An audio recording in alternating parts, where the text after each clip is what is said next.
Good morning, everyone. Sorry for the short delay. Welcome to the HBA Metro Denver's Sales and Marketing Council presentation this morning of Tactical Sales Beyond Best Practices. We're glad you could join us. I'm Philip Eidenschink with Peak Staffing Group and the chair of the SMC's HBA SMC 2020 this year. So we'd like to thank our sponsors before we get started for their generosity for helping us put this program together. I'd like to thank Ferguson BAC, the HBA's overall sponsor, Colton Mortgage, the SMC overall sponsor, and Wells Fargo as well. Thank you all for your support. We truly appreciate that.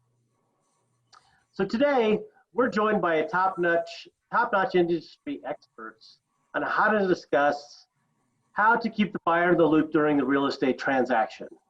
So our panelists include Jen Ankrum, the Vice President in Sales and Marketing for KB Home. Jen's been active in our industry for well over 15 years. Then we have Shelby Smith, who's a sales manager at Shea Homes.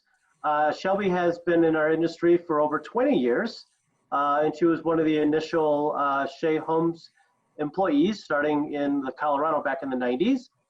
Then we have Kathy Weaver, who's part of the Dream Weaver team with RE/MAX, a huge supporter of the HBA. We support them. She and her husband, Jason, they've been recognized by 5280 magazine as 5-star real estate agents. Very impressive, Kathy.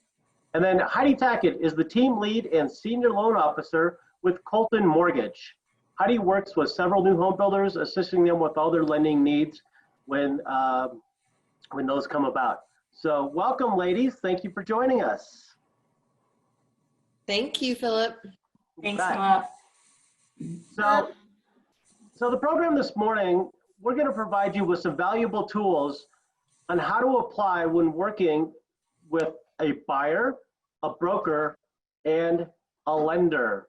If you think about it, a real estate transaction of a new home is different than a real estate transaction of a used home, especially when a broker and outside lender are part of the transaction. So our panel today has compiled the do's and the don'ts when working with the buyer. Our agenda today will include beyond best practices, working together as a team, and we have it broken out into 3 sections: before the sale, during the sale, and after the sale. So before we begin, Jen has put together some trivia to wake your brains up this morning after a long weekend. And I know I need that, as you can tell right now. But anyway, Jen, I'm gonna have you go some trivia. Hey, good morning, Philip, and thanks so much for that great introduction for myself and all of the panelists that we have today. We'll go ahead and get started with a couple fun questions, you guys, about the Denver market before we get started with our program this morning. So on the bottom of your screen, you all have a little bit of a chat function there. So I want you guys to shout out some answers in the chat, and let's get warmed up this morning and ready for the presentation. So at the end of May, how many active listings are on the market? How many do you think are on the market at the end of May here in the Denver Metro? If any of you want to shout out some answers in the chat function on the bottom, don't be afraid. Oh, all right. I've got one. Whoa. Betty with 8,300. Does anybody else have any guesses? I've got one participant. Don't be afraid. They're at a number 5,700. Hey, it's somewhere in between there. 7,000.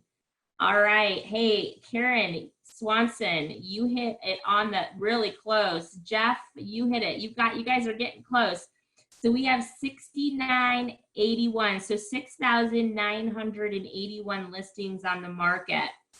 And just to give you guys an idea, year over year, last year ending in May, there was 10,576 active listings in the market.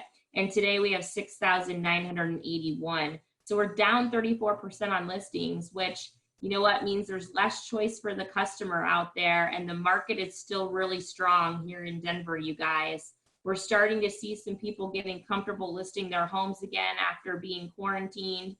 So that number will probably come up again, but they're going off of the market just as fast as they were coming on. So the next question I have and get your fingers ready, is what are the average days on market in the Denver metro? So what is the average days that a listing is staying on the market in Denver metro today? Okay, 10 days, a little bit higher than that, 12, 42, a little bit lower.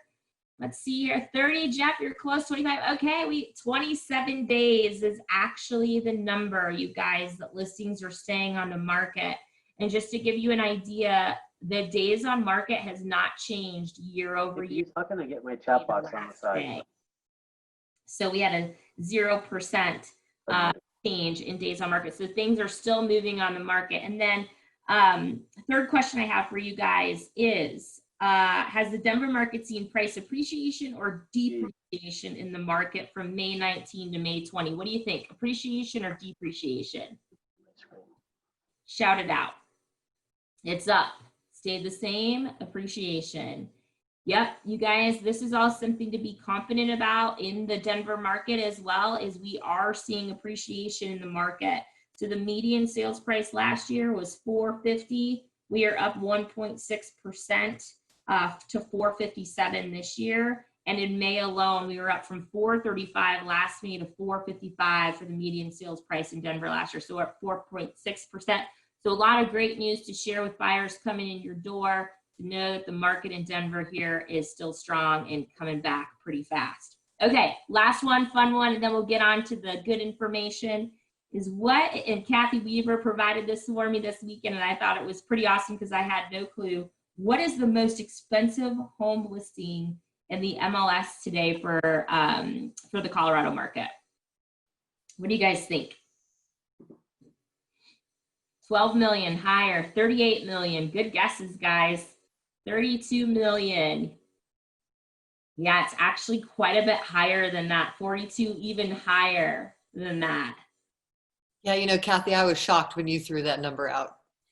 Yeah, 69. Oh, 80 million, Todd, you're pretty close. We had a $78 million property up in Edwards, Colorado. And that was pretty insane to me. So, and the lowest listing we had in the MLS for the Colorado market was 40,000. So, hey, this is nuts. I agree, Antonio. I agree. But pretty interesting. Lots of fun facts out there this morning to give you guys some positive information about the market. Thanks for playing along in your chats this morning. I'm glad you're all warmed up and ready for the presentation. And Philip, I'll hand it back over to you. Fantastic. Thank you, Jen. Heidi, I'd like to apply for the $40,000 home. Yes. Okay. Consider yourself approved. Thank you. All right. Well, let's jump into the program. So again, we've got it broken out into before the sale, during the sale, and after the sale. So as we get into our first topic of before the sales, how can a broker, lender, or builder establish the trust before the sales for a seamless and customer experience? Well, I can start. So my husband and I, Jason, we were both new home sales counselors for 10 years before we started doing residential real estate. And one of the things that we learned after we started selling real estate is how many real estate agents actually do not understand the new home building process in general. And so one of the things that I think that could be real helpful before a sale even happens, I mean, we're talking before you even might, a real estate agent might even have a buyer, is when new home sales counselors attend builder presentations at real estate offices, one of the things that they can do is, instead of just presenting their community information, is possibly actually having educational presentations at those meetings and explain the process, you know, as simple as, you know, from beginning to end. I did notice that a lot of new agents in the real estate world, they will come to Jason and I, and they're terrified. I think they don't want to look like they don't know what they're doing in front of their buyers. And so no one really teaches that to real estate agents when they're starting off and just getting into real estate. So I think those office presentations can sometimes be helpful in teaching and educating the brokers how the process works. So that way, when they go into a new home sales office with a buyer, they kind of understand the processes from the beginning. That's one way. Yeah, that's true. Because it is a little bit different with the broker involved and part of that process. Because as we know, um, it could be a little intimidating for them to walk in and not really understand that. Um, Jen, Shelby, have you guys put together any programs on how to assist realtor or brokers on how they can go in and feel comfortable selling? Um, I'll take this, Philip. Can you guys hear me? Yes. Yeah. Okay. So I agree with Kathy, and that is one thing. So the salespeople that I manage are really, really good about establishing relationships with brokers and going into their offices. And a lot of the focus is always about, our communities and our products, and educating the buyers that way. I think it's a really, really good idea from Kathy to be able to go in and also, educate brokers, especially brokers that have never sold a new home before, on exactly, what is it that you're going to need to sell a new home, and what does that process look like? Because I think a lot of the times, I hear it from salespeople, the broker wasn't involved, or they didn't know even our prices, or they're just uneducated. So what the salespeople can do, establish broker presentations, not only focusing on, the product, but also focusing on education. Another good thing is hosting continue education classes, actually on site in the models. Brokers have to do that. It's part of their requirements. So it's a really good way to get brokers out to the community and also get them educated. They've never been out before. And it's another opportunity for salespeople to educate brokers on the new home sales process. Jen, do you have anything? Yeah, Shelby, I think some great stuff here, you guys. And one of the things that I actually learned through planning this with this team is, that it's really important, because Kathy made a comment that realtors are actually, they're actually scared sometimes to bring a buyer to the new home sales office because they just don't understand our process up front. And so I think that just drives home that point of creating that relationship prior to the customer coming into the office with them, and really having a pre-planned appointment with them. We have so many great tools and have utilized and maximized video over the last 90 days that, take that opportunity to do a 10-minute Zoom or a 10-minute Skype or whatever video tool you have, or even a phone call prior to help just establish that relationship and reduce the discomfort so that they feel like they really understand and know our process and can team up for the benefit of the buyer.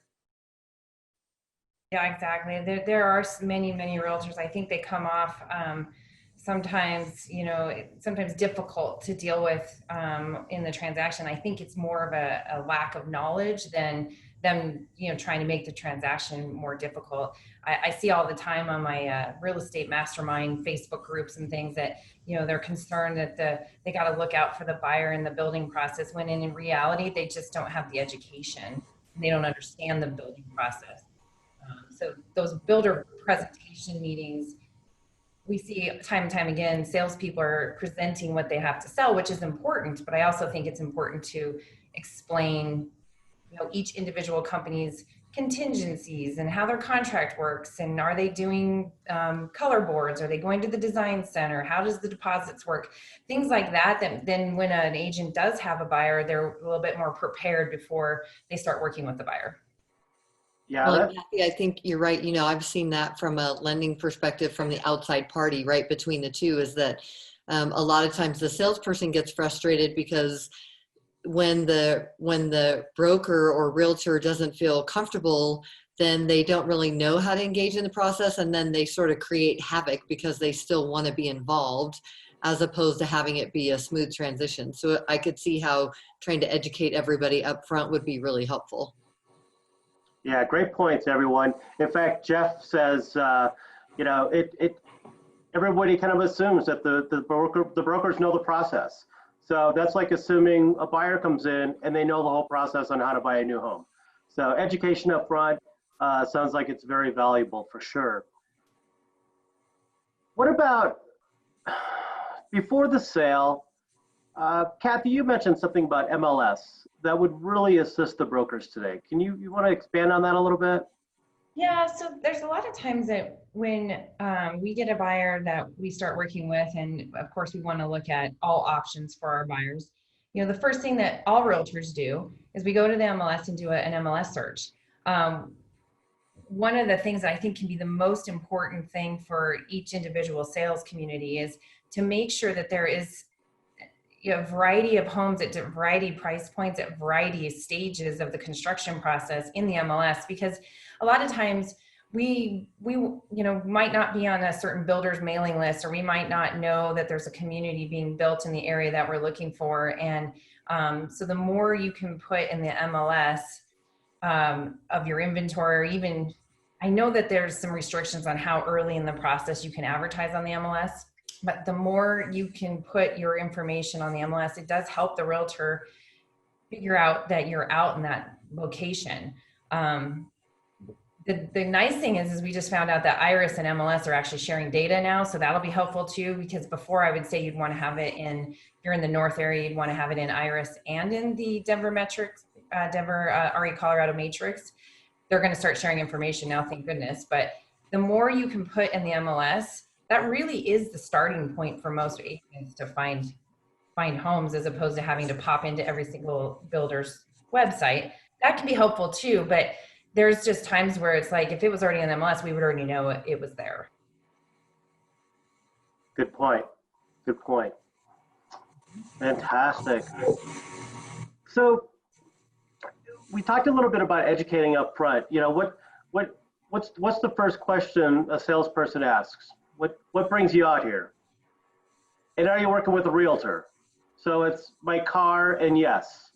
So how do you establish that with if somebody comes out, they don't say anything about working with a broker, and then all of a sudden now they have a broker. How do you handle that as a builder when that situation comes up? I'll take that one, Philip. Well, first of all, everybody that comes in the door, the salespeople should be asking them, which I know 99% of you all do, are they working with a broker? And if they are, it's really important to gather the broker's information so that when that client leaves, the salesperson can follow up with the broker, educate them on what they talked about, and encourage really the broker to become your advocate during the sales process. I think that's really, really important. Also too, most people, if they're working with a broker, they're gonna let you know when you ask the question. But if the question isn't asked, then they have really no reason to tell you. They're just driving around. We hear it all the time. Just drove around and found the place, and then the salesperson does what they're supposed to do, ends up selling them a home, taking a hold, and then all of a sudden there's a broker. So it seems like such a minor thing, but it is huge and can just really change the whole process. The most important part of that, though, is really following up with that broker, getting their information, educating the broker on what you talked about with their client, and really just bringing them in right from the get-go. Because I think a lot of the times when a broker comes after that whole process, and then all of a sudden they show up for contract, they're already on the defensive because they felt like they've been left out of the loop, and they could have been working with this person for, 5 months. Yeah, I think that what happens with a lot of real estate agents is, we tell our clients, most agents should do this. We tell our clients, make sure you let them know you're working with us. If you happen to pop into a new home sales office without us, or sometimes we don't even know they're going out to do that yet. And then all of a sudden we find out they did stop in, and then we feel sometimes behind the 8 ball. And I reached out to a lot of my real estate agents that I work with, and they said the one thing that would be awesome, apparently it happens rarely, is if a salesperson would reach out and be like, hey, your client just stopped in, and then you feel like you're an included part of the transaction, where a lot of times we're feeling like we're having to, jump back into the process and kind of feel behind the 8 ball. And, you're kind of like, oh, geez, I'm so sorry I wasn't there. And, it just feels like trying to get to that point instead of feeling like we're already included. That was my experience from the agents I talked to. Yeah, you had that experience a couple times over the last few weeks, it sounds like, and it is kind of hard catching back up when you are fiduciary responsible with that sale, right? And if you don't get the follow-up, it's kind of a missed opportunity for sure. Mm-hmm. Absolutely. Mm-hmm. So what do you guys, I know that sometimes I'm talking to salespeople and they have, you know, they're trying to figure out if their buyer that's sitting in front of them is qualified. So, you know, I know you can reach out to the lender. What do you guys recommend when somebody does show up and they don't have anybody, you know, they don't mention it, but then you ask if they're working with a broker? Do you guys follow up when that happens, or what do you do if the broker's not involved in that first visit? Well, I think, go ahead, Shelby. I was just going to say that salespeople should, if they know there's a broker and they've gathered that information, they should be following up with that broker and letting them know what's going on and if their client's interested. Because again, they can be a really big advocate of, you know, bringing that hold or that client to close and write a contract. Jen? Yeah, I think I agree, Shelby. It just comes back to, you know, that's the biggest component of the trust piece on it is, you know, I guarantee, I don't know what percentage Kathy would probably say that her clients wander, or just brokers in general would say that their clients wander, but it happens all the time. I remember that as a sales counselor myself. And so I think it's really important that, you know, that is building that trust with that broker when the sales counselor reaches back out and says, hey, I had Mr. Jones in here today, Mrs. Jones in here today. I asked them, you know, if they were working with someone and they brought up your name, and I wanted to make sure I called you immediately and let you know we had a great meeting. This is exactly what occurred. I'm really excited. I think we found a good fit for them. And let's team up and go through the details and figure out when is our next meeting going to be, so that we're all on the same page and moving in the direction. It's because really at the end of the day, right, you guys, this is all about the customer, you know, looking out and keeping the customer in mind, right? That's really what it all comes down to, is we all want to win. We all want to win for the customer. And so, you know, that's the biggest point of that piece is that the customer gets the service that they desire from their broker, from the builder, from the lender. So I think that's the biggest piece to keep in mind when we're reaching back out to that realtor to build that trust and rapport with them. Yeah, absolutely. I think anytime the conversation started with the buyer and I keep saying realtors, some people are realtors, some are just real estate agents, but when the broker is brought in secondary, it would be really helpful to make sure that they're included in the conversations from that point forward, instead of the sales counselor going straight to the client, to the buyer all the time. It's hard when the buyer says, well, I was told this and this happened. And it's like, well, I wasn't a part of that conversation, so I can't really say what happened. And so since we are the representation, it would be great to have all that communication come through the realtor versus it going straight to the sales or to the buyer from the sales counselor. I think it, and then it, gives the broker a chance to deliver good news too. Like the other day I was waiting to find out if a lot was released, and I asked the salesperson to let me know when the lot got released. Instead, they went straight to the salesperson. So then I'm trying to figure out what happened. And then the buyer, it went straight from the salesperson to the buyer. I called the buyer. The buyer's like, oh yeah, we got the lot. And I'm like, oh, I wish somebody had told me first. So it's just, again, that whole, I feel like, we're trying to catch up to be a part of the transaction. Yeah, good point. And then as we roll into, we're ready to make that sale, we're getting there. And there is a little bit of hesitation because a traditional residential sales agreement versus a new home builder's sales agreement, Kathy, how do you go in there? Because you're like, whoa, this is not what I normally look at. And it's the builder's contract, so to speak. How do you deal with that? Do you go out and visit with the builder ahead of time? What is your recommendation? Well, I would say that it's really important that the conversation between the sales counselor and the broker happens separately, without the buyer. So that way the sales counselor can educate the broker what to expect in the contract. There's a lot of, I think that's probably the biggest fear for most brokers, is that they don't understand what's actually in the contract. It's so different from our real estate contract. You know, we are licensed to negotiate and present and explain the Colorado real estate contract. Well, that's just, you know, it's so different when you're working with a builder contract, that it would be probably best for the sales counselor just to tell the real estate agent, you know, this is how our contract reads. This is how, you know, the deposits handled. This is how contingencies, if they have a home to sell, are handled. These are the timelines for the mortgage approval that you need to make sure that your client is following. And so that way, when it comes down to contract presentation to the actual buyer, there's no surprises, and the realtor could have already asked their questions and been prepared and looked prepared for the buyer. I think their biggest fear is they don't want to look unprepared in front of their buyer at the, you know, sales office. So having a separate conversation with the actual real estate agent without the buyer there is probably helpful, because I mean, there is a lot of things that they probably don't even know what to ask, and as long as they're being educated prior, I think that the whole transaction would go smoother. Good points. So it definitely sounds like the success tools of trust, educating, communication all fall into play here. If they're looking at an outside lender, you know, have they done their work ahead of time?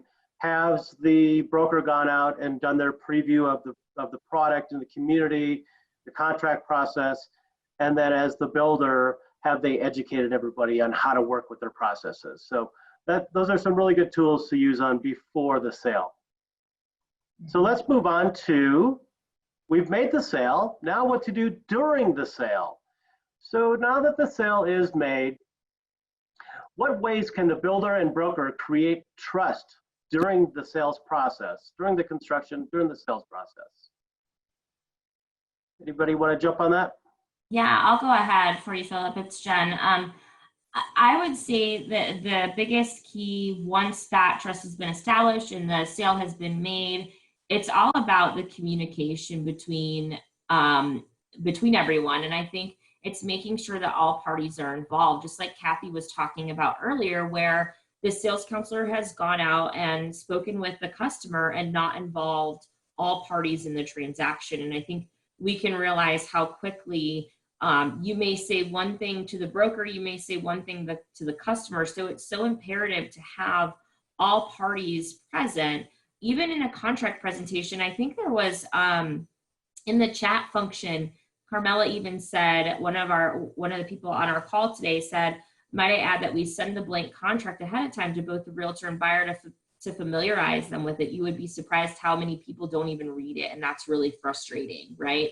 And so, you know, one thing when we were putting this presentation together that, you know, Shelby and Kathy, I hate to say this, but we're kind of dinosaurs in this industry, right? But one of the things that we all learned from is when I did a contract, you presented it in person, you went through every single paper, and you know, we have a lot of technological tools today that make it very easy to just send on to somebody, and like Carmela was saying, they don't even read it.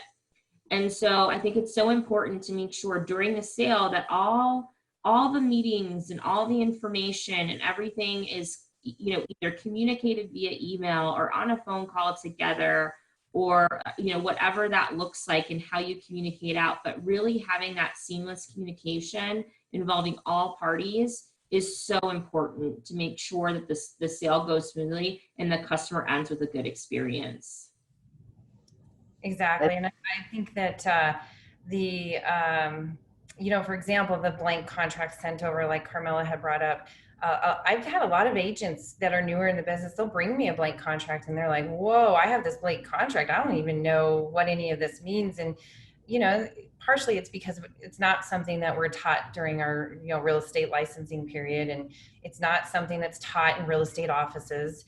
You know, technically, you know, buyers should be getting an attorney to interpret those contracts, but, you know, that's not going to happen, of course, every time. I think it is an intimidation thing. They're scared, they're nervous of what's in that contract. And so I think it just comes back to letting the sales counselor, letting the broker know what are the key important pieces in that contract that, you know, the buyer needs to be aware of. I mean, if you're buying a spec home, half of that contract doesn't even apply to the buyer, and the broker may not even understand that. So it's just, again, a real good idea to educate that broker as much as they can on the contract.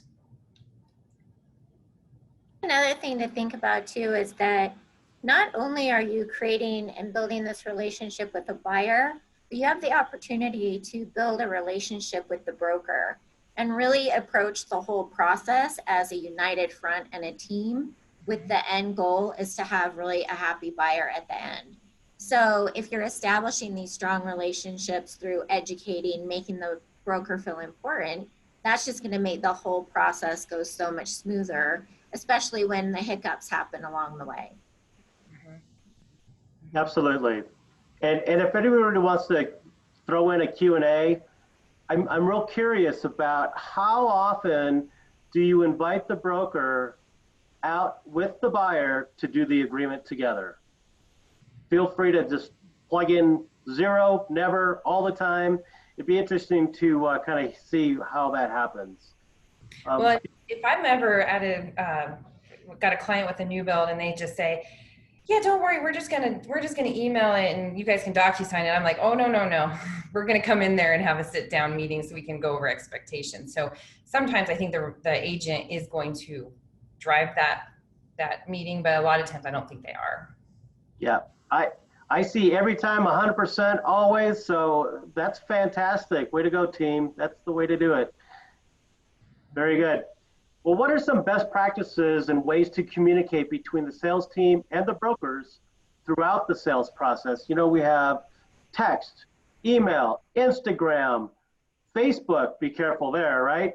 But there's so many ways to communicate. What do you think are best practices? I think it's really best practices to establish the form of communication up front. So educate, of course, the broker and the buyer on, you know, if we deliver information, do you prefer a phone call or via email? Establish how they prefer to be communicated with first. Also, to really engaging the broker in everything is a really good habit to get into. So when you are doing all your buyer updates or you're calling the buyer over something, make sure that the broker knows as well so that they're not caught off guard. I think that's really, really important. And establish, if you are texting, I know I deal with this with some of my salespeople who, you know, people like to text nowadays, and establish the barriers and, you know, you're not going to answer a text after 6 o'clock at night, and let the broker and the buyer understand that. I have a transaction going on right now with a salesperson, and it has been just an absolute fantastic experience. And he's included me in on every single step of the way, every text message. My client and I are on every text message. I'm on every single email. They have us on every single video that they send out with the update on the construction of the home. There has never been a time where I wasn't involved at all in this transaction. And he's just been it's been a wonderful experience because I felt like a team with this salesperson from day one. He's never left me out of the loop one time, and it's just been it's been a great experience. So it's felt like a teamwork. That's good. That's great news. You know, I kind of always joked about, you know, in my 30 plus years in this industry, really didn't, you know, nothing against you, Kathy, but I'm like, I don't need a broker. I know all about this stuff. So, you know, when I'm asked, who's your realtor? I said, oh, it's 3% Mike. And that's what he gets, 3%, because he's on the contract. And that's about it. So I'm glad that you guys are having that communication, that teamwork together, because it is about the buyer in the end, right? Mm-hmm. Yes. And I think if there's ever a time when an issue does come up, it's probably best to call the real estate agent first, so then they can kind of brainstorm some ideas on how to come to a solution, and then together contact the buyer. Because I think in the long run, then the agent that can almost be an advocate for the builder if they understand it from the very get-go, as opposed to hearing it from their client after it's already been, communicated to the buyer. Mm-hmm. So how about during the process, during the construction process, is it valuable for the broker to, go to the design center, go to all of the walkthroughs during the construction process? I mean, do you feel like that's something that is absolutely necessary? Because the buyer really has this, they want these colors, and if there's a concern in the house, then they're like, well, we could take care of it. So how do you all address that as a team? I can take that one too, but feel free to jump in, Shelby and Jen too. I think it's very important for the agent to be involved in every step of the process. Even some of the lending process. Heidi did say you have to be careful because of the privacy laws. That's up to the buyer. But I think every step of the process, I think it's important for the broker to hear from the construction manager from that very first meeting, explaining the plot plan, setting those expectations, being a part of the design center so the buyer doesn't put themselves in a situation where all of a sudden they've overdone their house and they're never going to get it resold for what they spent, or they're overdoing their lending limits. I think it's really important that they're there for every step of the process, just because, again, I've had situations where a buyer's like, that's not what I was told during my meeting with so-and-so. This isn't what I was told. And then the agent's in a position where they're like, I wasn't there. I don't know because I wasn't invited. So I think most builders are inviting brokers to most everything nowadays. I mean, for a while there, it was all Zoom stuff, but that's kind of changing. And I think it's important that the agent be involved, because then they can kind of be their advocate and understand the whole situation.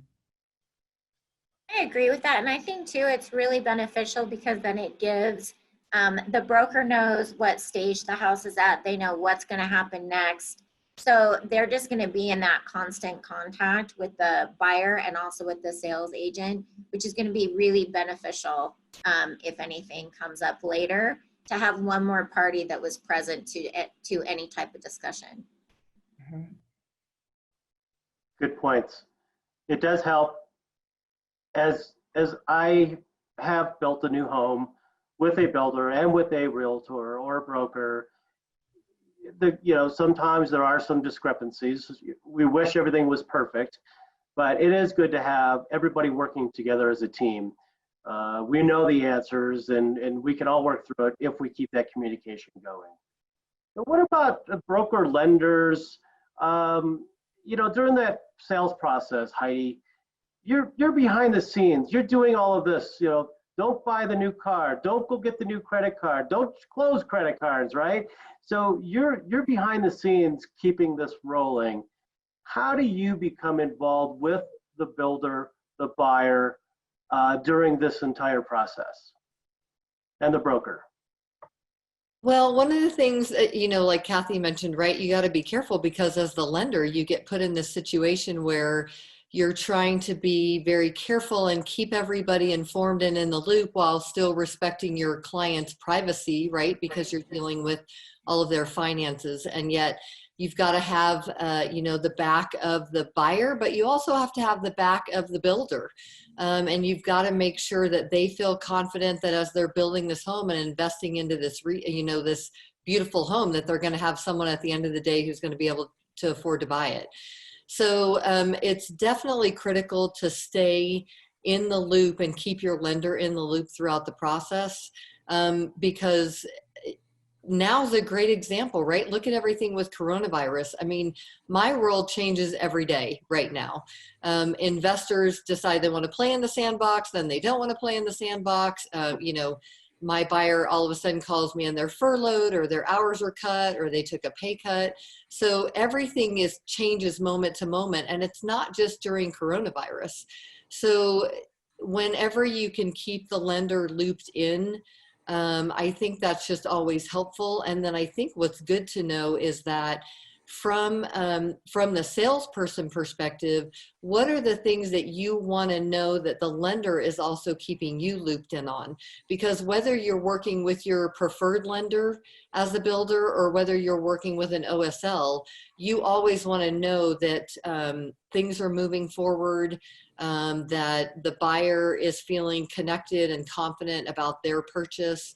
And so one of the things that I did that we can maybe pull up during the Q&A session is I created a little cheat sheet that just gives some do's and don'ts, right? So sort of like you were talking about, you know, when your buyers pull up for their design center appointment or maybe a walkthrough that they have scheduled with you and they're in a brand new car with temp tags, you might want to sort of ask like, oh my gosh, that's so exciting. That's a beautiful car. Did you buy that car? Did you tell your lender you bought a car? I mean, believe it or not, those are little things that people do not even think about. So the cheat sheet that I made has sort of the key steps that are in the process, and how the lending process really breaks down step by step that, you know, as a salesperson, you might want to just know, okay, that we're at this step in the process, we're at that step in the process. And then the bottom half of the sheet is just some do's and don'ts that we hope that all buyers comply with. But if you see those as a salesperson and you sort of have those in the back of your mind, they might pop up and you might think about them now and then when somebody says, oh my gosh, we were just out furniture shopping, we're so excited. And you know, they show up for their walkthrough and you know that they've been talking about out and about shopping and spending money. So just things to keep in mind. They just got their $10,000 credit line at American Furniture. Exactly. Right? Yeah, exactly. American Furniture Row, they all do definitely pop up. So, you know, appliance shopping, speaking of our, you know, BAC Ferguson, right, and our sponsor. That's you right. know, they're so excited they want to go out and buy their new appliances so they can be delivered day of. But sometimes it's worth it to wait and have them come the next week. Absolutely. And with today's lending practices, oh my goodness, it is a challenge. I mean, Today more than ever. We had the IRS shut down since March. Right. So people can't get tax transcripts. It's not tax returns, but there's tax transcripts that are required. There were some jurisdictions that were shut down for a while. So title had challenges with some things. Hopefully we're past that, right, Heidi? We're getting there. Luckily with tax transcripts, those are things that we can walk through you know, to explain to the buyer how they can get stuff like that online. So we can help in the process, but it definitely has been interesting just with navigating the process. The biggest thing we're seeing with a lot of our investors right now is extra documentation, right? So the additions to, you know, sort of what you guys lovingly know as the conditions list, right? When it goes into underwriting and comes out, the extra conditions, the verifications of employment within days now, as opposed to maybe within the last week. You know, usually there's a soft verification day of, but right now we've got some investors that want an actual additional written verification within 2 days of closing. So there's all sorts of rules right now that are happening. But we're hoping that that's starting to lighten up a little bit as we move forward and figure out what safer at home, but maybe not fully staying at home looks like. Correct. And the tools used for the builder and the broker, when you need an outside lender, because I know KB has an inside lender, Shay has an inside lender. So Kathy, you probably have preferred lenders, your list. How do you, new outside lender like Heidi comes in and you start working with them, you do have to start the whole education process again. So what would be some good tips to, you know, really bring the outside lender in to make the transition smooth? Anybody want to add on that? Well, sorry. Oh, go ahead, Kathy. Okay, I was just going to say, I think this is where brokers really need to be involved in the transaction, because an outside lender isn't going to be in the backlog meetings and they're not going to know the stage of construction like a preferred lender might be. And I really think that maybe even from the very get-go, the sales counselor needs to let the broker know, hey, you need to stay in communication with that lender. And once we get that closing date, you need to make sure that they're proceeding forward with locking rates and getting the loan ready. I think sometimes the outside lenders, they're just unaware of how far the transaction's gotten, and these poor closing departments can't keep up half the time with the outside lenders. And I think that's where the broker needs to step in and really try to guide that lending process in the right direction, especially with an outside lender. Well, and I think one of the keys with that is, how do you keep the outside lender informed? Because obviously, if an outside lender is not used to typical new construction and doesn't do a lot of that, most of them have transactions that last 30 to 45 days and then they move on, right? So it's how to make sure that after that conditional approval happens, that you don't lose touch with them because all of a sudden the home is past drywall, or we're ready to order an appraisal, or we're coming around to when the closing disclosure is ready and then we realize they haven't ordered a final inspection. So there's a lot of pieces that just having the broker involved in that process as well takes a little bit of burden off of the salesperson, because honestly, it's not the broker's job and it's not the salesperson's job, it's the outside lender's job.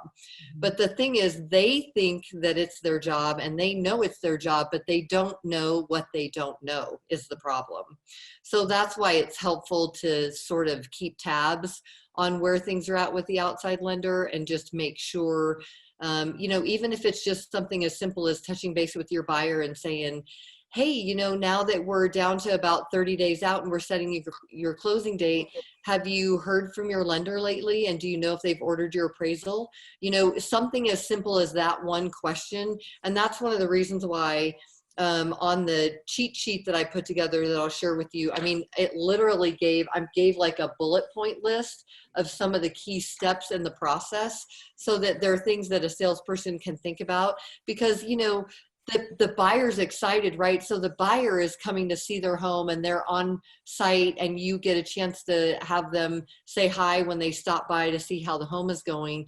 It might be a great way to touch base and just say, by the way, have you talked to your lender lately? Like, rates are so great right now. Have you guys locked in your rate? Or do you know if an appraisal is ordered? Because that way it's just that touch base, right? So if you do that little touch point, they might take that and turn around and call the lender and just, plant a seed that things need to be moving forward. Excellent. So we've got about 10 minutes. Everybody ready to move on to after the sale? Yep. All right. So I don't know the answer to this. I think I know the answer to this, but I don't really know the answer to this. How many transactions, new home sales, how many transactions involve a broker? Anybody want to type that in? Jen, I bet you know the answer on this one, right? 70%, 60%. Well, Carmela, you can't vote against yourself. Camille. So I see 70, 85. What's the answer, folks? It's typically in the 70% range in the Denver market. 70%. Yep. So with that, how valuable is a relationship after the sale? You, the brokers, Kathy's bringing 70% of the people out to you. I think that's valuable to build that relationship after the sale. After the buyer moves in, all the builders get 5 stars because they did a fantastic job of building the home. So after the sale is complete, how can the builder and the broker continue to keep their trust during the next transaction, or just working together in the long run? I'll take this one, Philip. I think it's really important, and I know that my team does a great job of continuing the relationship, not just with the buyer, but with the brokers after. And really, it's beneficial to create your broker go-to list. So you've done you've been working with this buyer and this broker for 8 months. Add that broker on your go-to list. So if you have a house that comes back on the market, you're doing a promotion, you can call those buyers or those brokers directly. First of all, you're going to make the broker feel really important. You're going to continue the relationship, and you're going to remain top of mind to that broker. So when that broker has a client, they're going to think of you because you've kept in contact with them. And we're in a really, really strong market right now. It could have gone either way with Corona. So I think we're all pleasantly surprised where it ended up. But brokers are so beneficial in those relationships during down markets, because basically 90% of broker transactions happen with about 10% of the brokers. So if you start establishing relationships with those top brokers and getting them in your office and having them bring their clients out, that is just as important as a repeat buyer is having repeat broker activity. Hey, Shelby, didn't you say that you had one broker in particular that helped sell almost the majority of Stepping Stone with you guys? Yep. So when I was in sales and I was out at Stepping Stone, I had a broker. I'm not sure if I'm legally allowed to say his name, but he was basically involved in about 40% of the transactions. And he just started bringing us clients. And after he started bringing us to everything that if we had something fall back on the market, I would call him directly. He would bring clients out. He'd be like, hold it, I think I've got someone. And it just became this constant relationship. He would call me up and send people out. And he was on about 40% of our sales in that community. And he continues to be a really great advocate for Shea. And my salespeople know who I'm talking about. And I know they've all reached out to him whenever they have something come back on the market. And that's just a relationship with one broker. And think how many brokers are out there that have clients.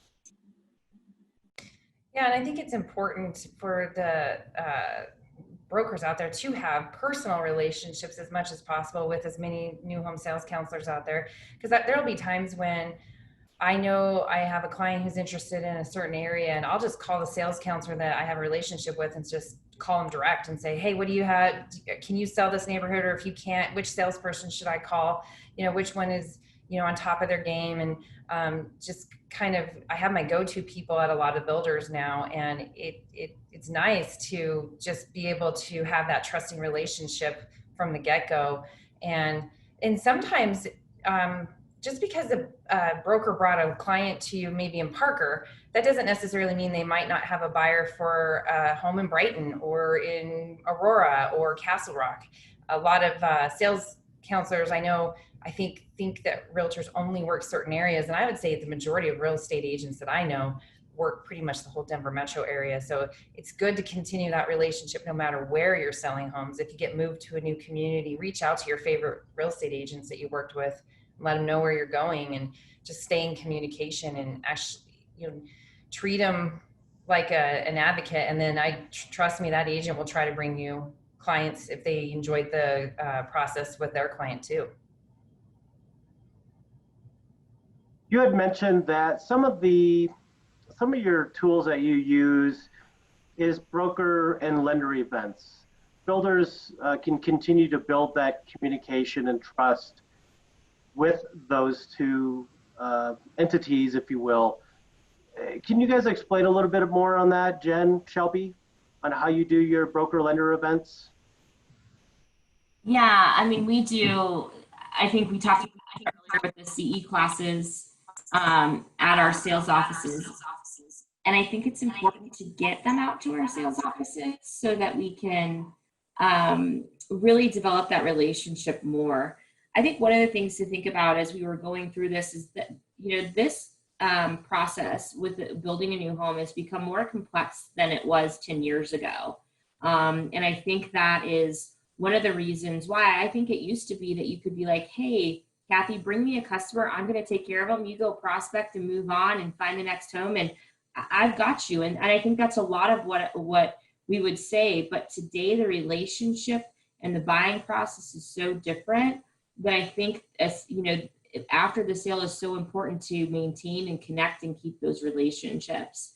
And I think that's one of the reasons why, is just essentially because all of our processes have become a little bit more complex and more requirements and more things done. And so I think it's really important to keep, you know, the building and lending and realtor and everybody educated through that, so they understand changes and know that. And that's a way that you can do that, is to host those presentations. You know, with what we've been going through right now, we even talked about what can you do, just having people on for a happy hour, for video Zoom or whatever, just to get to know each other better and to understand where each person is coming from to help each other along in this business. And I think a lot of you understand that and get that, and it's changed over time. So Shelby, do you have anything to add to that?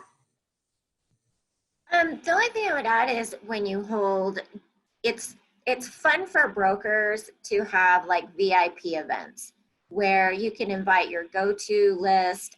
We were going to do it actually at our Solstice community, and we were inviting a whole office and doing a model preview before our grand opening, before we opened. And first of all, it gets you exposure on your product. It also makes all those brokers feel important. They're kind of in the know where they wouldn't be before. And that is going to go a long way with establishing that relationship and having those brokers bring clients out. So those VIP kind of events are really important as well. Yeah, I think agents want to go to those events with people they know. And so, you know, like specific office invites, I think, do a little bit better than just general invites. Very good. Well, I think we've got a little bit of time remaining here. So if you boil this all down, it's about partnership. And with so many people still moving to Colorado, I don't want them, but we do need them. But with so many people moving to Colorado, they don't know the difference between Castle Pines and Broomfield. So when a broker is involved, when a new lender is needed because they came from out of state, I think that is a value to continue to build this partnership together, where you have this team of panelists. You can create your own team to build strong sales, repeat business, you name it. It seems like this is definitely the right way to go. Instead of just hoping in your sales office, you know, everybody's going to come find us. I think there's some really good tools here you could apply today.